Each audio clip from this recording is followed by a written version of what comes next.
दिन में सतनाम जिनको प्राप्त है कम से कम 1000, 500, 2000 मंत्र तो डेली करते हो, चाहे कितने बिजी हैं, चलते फिरते बस में बैठ के खाते पीते। परमात्मा ने बेरा है कि काल पीछा छोड़े को ना, और ना इसने भक्ति की फुर्सत दे, फंसा सा दिया। तो परमात्मा ने ऐसी विधि बता दी कि नाम उठत नाम बैठत नाम सोत जागबे, नाम खाते नाम पीते नाम सेती लागबे। हमने देखा हमारे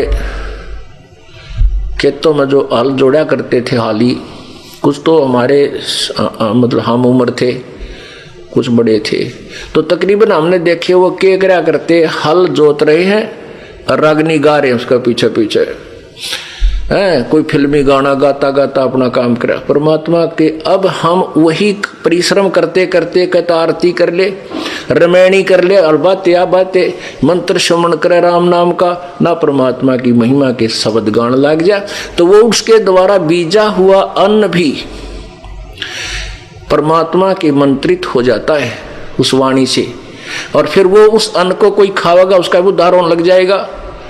इब गावा रागनिर पीवा बीड़ी और फिर बीज बोए रत राग, उसका क्या असर होगा फिर उस बीज से, सारे नशेड़ी हो गए उसी तरीके से। तो ऐसे ही हमने समाज को बदलना है, इस प्रोसीजर को चेंज करना है। किसान मजदूर मजदूरी कर रहा है, अपना सिमरण करे, और सिमरण तो मन हट जाता, फिर अपना भगवान की 2-4 जो भी वाणी याद आ हुआ है गान लाग जा, फिर उस वाणी तो छिक ले तो फिर सिमरण पर ला दे, फिर रमैणी करने लाग जा, फिर शाम की आरती कर ले, चाहे काम करते करते मजदूरी करते करते आरती कर ले, रोटी पोते पोते कर ले, बर्तन साफ करते करते कर लो, क्योंकि वो तो आत्मा से करनी होती है। तो ऐसे जो कमाई कर ली और फिर मार्ग से भ्रष्ट हो गया, तो वो क्या होगा। अब ब्रह्म जैसे श्वास के सिमरण की कितनी कमाई, फिर एक ओम नाम के मंत्र की कितनी कमाई हो जाएगी जो सतनाम के अंदर है। तो उस ओम नाम की कमाई जो जिसकी अत्यधिक है और रह गया यही काल के जाल में, तो काल उनको सिलेक्ट कर लेता है। उनको इसने एक ब्रह्मांड में नकली कंस्ट्रक्शन करवा रखी है, नकली सतलोक, नकली अलखलोक, नकली अगम और नकली अनामी लोक उनमें रखता है। ये बोली बूझ वानो समझाओ आगे सतलोक, और फिर उन्हीं में से सिलेक्ट करके ब्रह्मा विष्णु महेश की पदवी पर रख लेता है। और जो दूसरे मंत्र का है उसी के आधार वो कमाई फिर उनको वो तो ब्रह्मलोक में खत्म करवा दी ओम आड़ी तय, और फिर उसको उस जो दूसरा मंत्र है जो हमने आगे चलकर ऋण देना था उस पर ब्रह्म के लोक से पार करने के लिए, उस सतनाम के दूसरे मंत्र की कमाई से ब्रह्मा विष्णु महेश और ऊंचे ऊंचे धर्मराज आदि की पदवी दे देता है। कमाई इनने की वह जो कबीर परमात्मा की शरण में किसी समय की हुई होती है, वही फिर कोई ऋषि बन जाता है, कोई देवता बन जाता है, वो होती तो उनकी पिछली कमाई है भक्ति की, लेकिन उस समय जो वो डरेड होते हैं उससे केवल सिद्धियां आ जाती हैं। जो तप करते हैं और किसी मंत्र का जाप करके वो सिद्धियां प्राप्त करते हैं, मोक्ष की कमाई नहीं होती उनकी। तो इस प्रकार ये काल का भयंकर जाल है। तो कहने का भाव ये है कि आप ये नहीं कि नाम ले लिया और सार नाम ले लिया और पार हो गए, नहीं। अब तो आप भगत बने हो, अंतिम श्वास तक प्रभु के चरणों में गिरे रहना पड़ेगा, पड़ा रहना होगा। कहते हैं पाकी खेती देख कर गर्भियो मत किसाने, अब हु झोले बहुत हैं घर आले तब जाने। कहते हैं फसल पक रही है जैसी वर्तमान में, और कहते किसान को कहता अब अभिमान मत करना, अब इतना बेरा कितनी गर्द फड़ शेष रहती हैं, कोई ओले पड़ जा, आंधी आ जा, वर्षा घनी हो जा। कहते तेरे घर आले जब अपनी मानिए अभी तेरी नहीं है। ऐसे ही कहते तूने सोचा मैंने सार नाम मिल गया, मैं भक्ति कर रहा हूं, कहते अभिमान मत कर लेना, अभी तक काल के बहुत ज्यादा जोके शेष हैं, सतलोक पहुंच ले जब पीठा छूटा मानिए कि तब तक मालिक के चरणों में पड़ा गिरा ही रहना। द्वार धनी के पड़ा रहे धक्के धनी के खावे, 100 काल जकजोल ही पर द्वार छोड़ ना जावे। राम नाम रटते रहो, राम नाम रटते रहो जब तक घट में प्राणी, कब हो तो दीन दयाल के भनक पड़ेगी कान। के अंतिम श्वास तक नाम जपता रहे और कदे तो दीन दयाल के भनक पड़ेगी कान। और जब वो प्रसन्न होगा 1 सेकंड में आपको सतलोक बिठा देगा। 1 सेकंड के अंदर ऊपर पाओगे तुम, काल में पता भी ना चले कौन से रास्ते गया। ये उनके लिए व्यवस्था होगी जो अंतिम श्वास तक परमेश्वर की शरण में इस दास के माध्यम से लगे रहेंगे। गीता जी अध्याय नंबर 8 के श्लोक 13 में स्पष्ट किया है कि ओम इति एक अक्षरम, ओम इति एक अक्षरम माम व्यवहारण ब्रह्म अनुसमरण। माम ब्रह्म, मुझ ब्रह्म का तो ये एक ओम मंत्र है, केवल ये एक ओम अक्षर है। उच्चारण करके श्रवण करने का यह पर्याति तजन देहम सयाति परमाम गतिम, जो अंतिम सांस तक प्राण त्यागने तक इसका सिमरण करता है वो परम गति को प्राप्त होता है। काल कहता है वो मेरे वाली परम गति को प्राप्त होता है। यही परमात्मा कहते हैं द्वार धरणी के पड़ा रहे। गीता जी अध्याय नंबर 8 के श्लोक नंबर 7 और 5 में गीता ज्ञानदाता कहता है कि मेरी भक्ति कर तो मेरी शरण में रहेगा, ये नियम है। फिर ये नियम है कि उस भगवान की भक्ति करेगा परम जीव पुरुष परमेश्वर की, उस पूर्ण ब्रह्म की तत्वदर्शी संत से लेकर के, तो उसकी शरण में उस भक्ति के कारण ही वहां जाएगा, उस भक्ति बल से वहां जाएगा। यानी उस परमात्मा उस कमाई के कारण ही तो सतलोक उसके पास जाएगा। और वही परमात्मा इन सभी पुराणों, गीता जी, वेदों, पवित्र वेदों आदि का सारा ज्ञान बता रहे हैं अपनी सिंपल लैंग्वेज में। वो संस्कृत भाषा है, ये अपनी सिंपल साधारण संत भाषा है जो जन साधारण समझ सकता है। तो परमात्मा ने एक और उपकार किया हमारे ऊपर, उस गूढ़ संस्कृत की बजाय वही ज्ञान सिंपल लैंग्वेज में दे दिया, जन साधारण समझ सकता है। लेकिन हमारा ये ना जचन दी नकली संतों ने ये विश्वास नहीं होने दिया कि कबीर जी जो कह रहे हैं ये वेदों का ही और गीता जी में ही प्रमाणित है।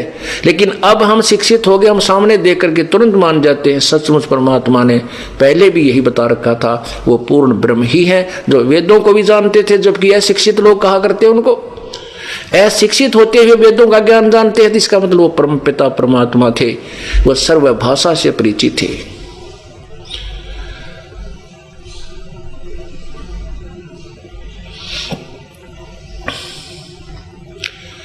अब जो प्रसंग चल रहा है उसी पर आते हैं कि राजा अम्बरीश कौन थे।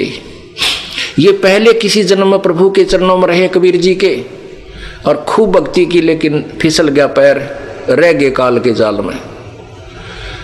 और फिर परमात्मा का एक नियम है, जो जन मेरी शरण है ताका हूं मैं दासे, गेल गेल लाग्या फिरूं जब तक धरती आकाश। परमात्मा कहते हैं जो मेरी शरण में एक बार आ गया किसी भी युग में, फिर मैं उसको छोड़ू नहीं। बाकी ये बात है कि वो अपने कर्म बिगाड़ देगा, मेरी मर्यादा का पालन ना करके अपने जन्म बढ़ा लेगा। तो क्या कहते हैं कि जैसे जो जिनका पैर फिसल गया वो विष्णु लोक में भी गए, शिव जी के लोक में भी गए और ब्रह्मा के लोक में भी गए, वहां पर ठाठ करने लगे। वहां जाने के बाद उनकी बुद्धि खुलेगी और वो ये कहेंगे कि भगवान की महिमा में सतगुरु गुरु जी ये बताया करते थे कि भाई इन लोकों में हमने नहीं जाना, अपनी कमाई बर्बाद हो जाती है, फिर 83 लाख योनियों में जाना पड़ेगा। तो वहां जाकर के इसको याद आवेगी, अक्तन नाश हो गया तो बात का। परमात्मा कहा कर के वाणी बताते थे गुरु जी कि ये तो भाई बात बिगड़ेगी, अपने पुण्य यहाँ खत्म हो जाएंगे, फिर यहाँ खत्म होने के बाद फिर हम नरक में जाएंगे, नरक के बाद 84 लाख योनियों में, और यह कमाई बर्बाद होगी।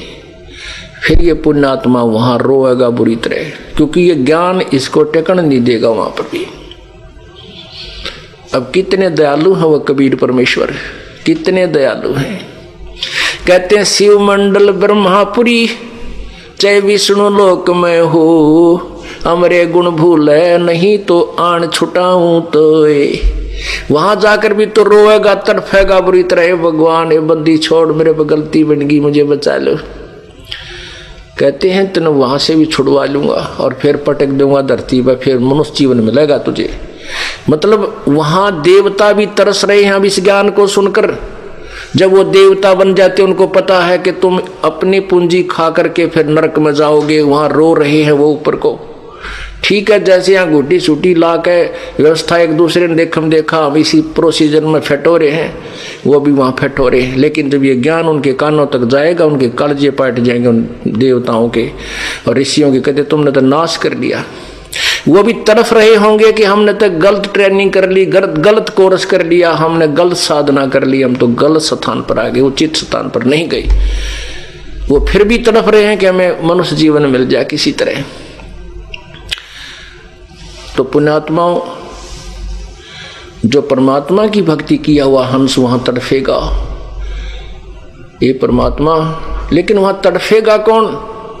जो कति इस ज्ञान से परिपूर्ण हो चुका होगा और किसी कारण से मान लीजिए उसका पैर फिसल भी गया और वो उन लोगों में चला गया, तो फिर तड़फेगा। वैसे तो पुण्यात्मा इस काल का इतना भयंकर जाल है, यदि परमात्मा की भक्ति और ये ज्ञान साथ ना हो तो जीव का कोई जो अस्तित्व नहीं कि वो ज्ञान के आधार पर टिक जाए। एक ऋषि था, उसको अपने भविष्य के जन्म का पता चला कि अगले जन्म में मैं उसको अपने ही देव दृष्टि खुल के कि अगले जन्म में इसी नगर में एक व्यक्ति के घर जो सूर है, सूरी है, उस सूरी के घर के पेट गर्भ से मेरा जन्म होगा और उस सूरी के माथे पर गांठ है अच्छी मोटी, और उसके ही गर्भ से मेरी मृत्यु के बाद उसके गर्भ से जन्म होगा और मेरे सिर के ऊपर एक बहुत काला सा मोटा एक अलग से निशान होगा। तो उसने अपने बच्चों से कहा, बेटा मेरी मृत्यु होगी, मृत्यु के बाद मैं उस व्यक्ति के घर जो सूरी है ऐसे उसकी गांठ है और मैं उसके घर जन्म लूंगा। एक काम करिए तुम, उसने मोल लेके उस बच्चे को मोल ले लेना और मुझे मार देना, उसको मार देना, मेरी मोक्ष हो जाएगा। वो सूअर का जो जीवन है मेरा खत्म हो जाएगा, बहुत बुरा होगा। तो वो कहने लगे, पिताजी जैसे आप कहोगे हम वैसा कर देंगे। उन्होंने बार बार कहा, बेटा देख के तुम लालच कर जाओ, यह मेरी अंतिम प्रार्थना अवश्य करना। वो बच्चे बोले, पिताजी आप निश्चिंत रहो, क्या आप हम इतना भी नहीं कर सकेंगे आपके लिए, उसके लिए 5-4 अन्य रुपये 2 रुपये का वो सूअर का बच्चा नहीं लेंगे, आप निश्चिंत हो जाओ। वो कुछ ऐसे हफ्ते 10 दिन पाछा बूढ़ा मर गया ऋषि जी, और वह ताक में रहे उस सूरी के ब्याने की।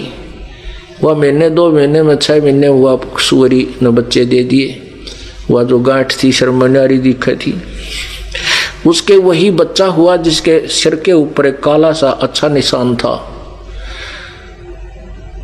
तो वो सूअर का बच्चा फिर अपने उन बहन भाइयों के अंदर मस्ती, उसका ऊपर का नीचे का लोट मारा, उनसे साथ खूब प्रेम से रह रहा है।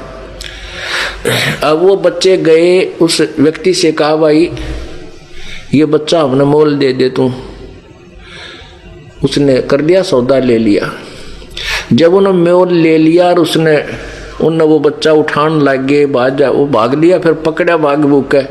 और वह कहे, पिताजी हम आपके अपने वचन को पूरा करने आए हैं। जब वो सूअर का बच्चे में चेतना दे दी काल ने, वो सूअर का बच्चा कहता है, अरे भाई बेटो मुझे मत मारो, मेरे मारने से तुमने क्या मिलेगा, क्यों पाप के भागी होते हो।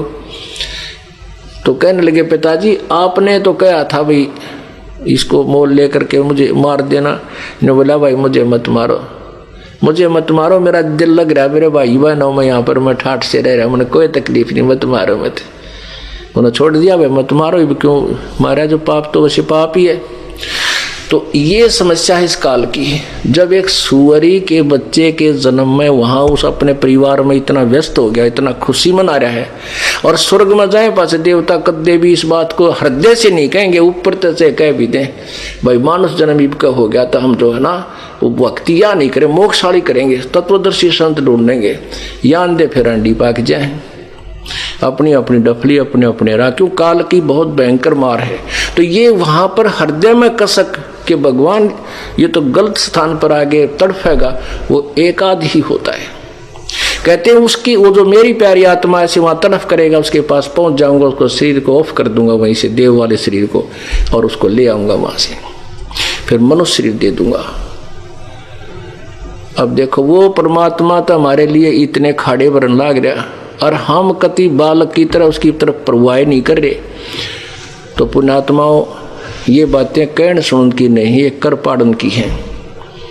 ये सुनकर आनंदित होने तक सीमित नहीं रखना, इनके ऊपर स्टेप बाय स्टेप आपने कदम रखने हैं। शिव मंडल ब्रह्मापुरी चाहे विष्णु लोक में हो, अमरे गुण भूले नहीं तो आन छुटाऊं तो कहते मैं तेरी वहां से भी पीछा छुटवा दूंगा और फिर तुझे मानुष शरीर दे दूंगा। लेकिन मानुष शरीर पाके फिर वही बकवादा बढ़ जावा हम। तो इससे क्या है, जैसे आपने संत परमात्मा की वाणी सुनी कि चलते मार्ग जोगिर तासर नाही दोष, कह कबीर बैठा रहे उसको करड़े कोश। अब जैसे परमात्मा ऑप्शन दे रहे हैं कि जो कतिये नहीं लगा इस मार्ग पर अभी तक, बिल्कुल स्टार्ट नहीं करी जिसने भक्ति या सत्य भक्ति, वो तो बिल्कुल अभी तक सारा काम उसका शेष है, सारा सफर शेष है। और जो चलते मार्ग गिर गया वो कुछ तो सफर तय कर चुका है, यदि आगे बर्बाद ना करेगा तो। अब पुण्यात्माओं मान लीजिए, अब देखो जो आपको कहानी दास सुना रहा है इस तत्व ज्ञान को निखार रहा है।